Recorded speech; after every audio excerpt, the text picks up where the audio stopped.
Halo teman-teman semua, bersama saya Putri Anissa Susanti. Pada kesempatan kali ini, kita akan belajar tentang hakikat, landasan dan kurikulum pendidikan IPS SD. Nah, untuk kegiatan pembelajaran kita, yang pertama, hakikat dan tujuan, yang kedua, landasan, dan yang ketiga, perkembangan kurikulum. Kehidupan manusia di masyarakat itu beraspek majemuk, meliputi aspek budaya dan nilai, aspek ekonomi, aspek psikologi, aspek sejarah, dan aspek geografi. Tumbuh pula humaniora seperti aspek nilai, norma, bahasa, seni, dan budaya. Namun dengan IPS, keduanya dapat diintegrasikan.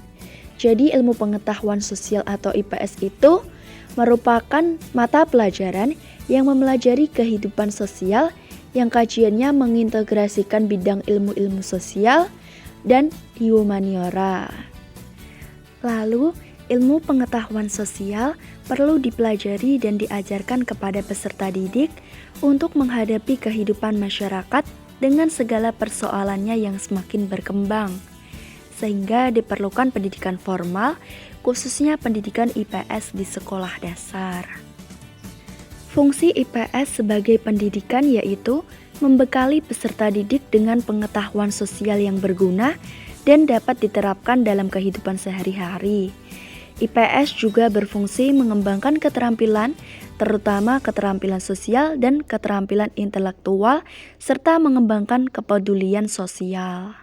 Tujuan pendidikan IPS di SD yaitu membina peserta didik menjadi warga negara yang baik, yang memiliki pengetahuan, keterampilan, dan kepedulian sosial yang berguna bagi dirinya sendiri, serta bagi masyarakat dan negara. Cara merealisasikan tujuan tersebut melalui pendidikan IPS. Nah, ada 5 kriteria guru IPS SD ketika mengembangkan materi pembelajaran. Yang pertama, fenomena sosial. Yang kedua, komunikasi sosial. Yang ketiga, memecahkan masalah. Yang keempat, membiasakan diri peka, tanggap, dan adaptif. Yang kelima, menganalisis masalah sosial. Landasan pendidikan IPS SD sebagai pendidikan disiplin ilmu meliputi landasan filosofis, ideologis, sosiologis, antropologis, kemanusiaan, politis, psikologis, dan religius. Lalu landasan filosofis pendidikan IPS SD. Yang pertama, landasan filosofis bagi guru IPS di dalam menghadapi perubahan zaman. Yang kedua, landasan filosofis pengembangan kurikulum pendidikan IPS di SD. Dan landasan operasional pendidikan IPS di SD diantaranya sebagai berikut. Bab 3 Pasal 2 UU Nomor 20 Tahun 2003 tentang Sistem Pendidikan Nasional dan sebagainya. Perkembangan kurikulum pendidikan IPS SD. Yang pertama, kurikulum SD 1994 lebih menekankan hal-hal sederhana.